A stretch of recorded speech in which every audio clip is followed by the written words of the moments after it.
Greetings all, D&Disability here. I know the internet loves reactionary content, but I actually have a good one for you here. Thiseffingmgames has produced a video, which has then transitioned to Twitter, where there's a whole flame war currently going on, about the combat wheelchair. And specifically, the internet's terrible reaction, once again, like back in 2020, to the idea of the combat wheelchair and how that this doesn't fit within the game world.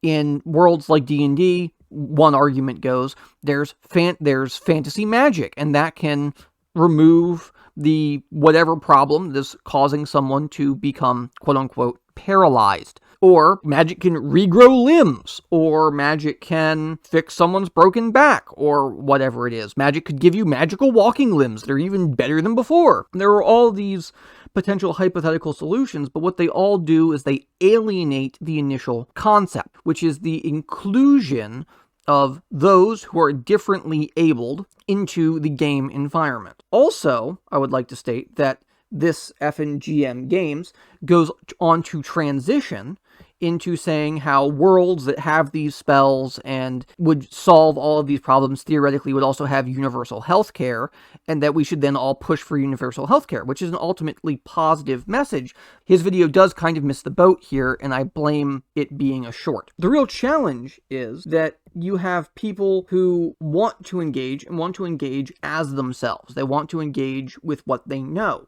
i.e. their wheelchair, right? That is part of their inherent fantasy. And as DMs, it is our responsibility to give them sessions, to give them scenarios in which they can thrive. Would a combat wheelchair work in every possible dungeon environment? No, I can definitely see it not.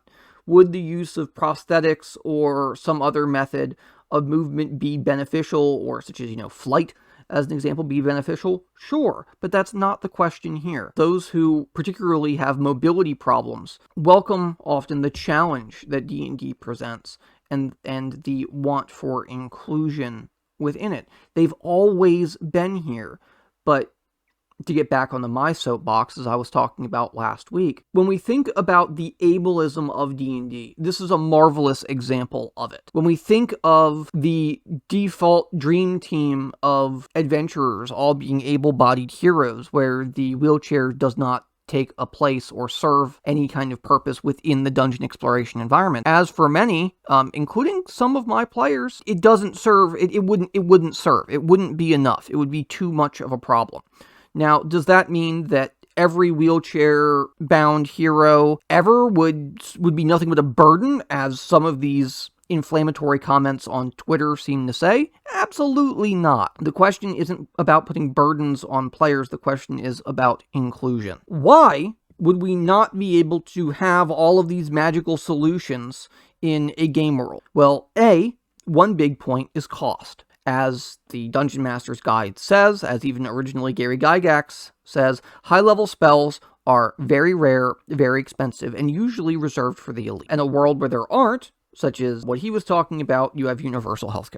Awesome. So what else? So what does the other 99% do? Crutches do what we did in medieval work and find small carts on wheels to move around, or do as some people do today, and walk on your hands. These are all options in addition to the combat wheelchair, and there are plenty of others out there. And I will admit, in my games, I have never had a single player ask or request to use a combat wheelchair. I've had players with artificial limbs.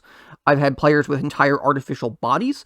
I had one player who had tiny stubby legs because they were turned into a Wolverine, and great big burly man arms, so they literally walked around on their front hands everywhere. That's a long story. But point being, I've had many different cases of physical disability at my table, and all of them I've been able to work with and create a solution, and I don't see why the combat wheelchair, as kind of narrowing as it can be in some circumstances, could not be effectively utilized as well. So, let's learn to shut up, people, and just play together, have fun. And also remember, sometimes tired adventurers, those who have this back-breaking injury or just lost both their legs because they got bit off by a dragon, and now they have retired from the life of adventuring.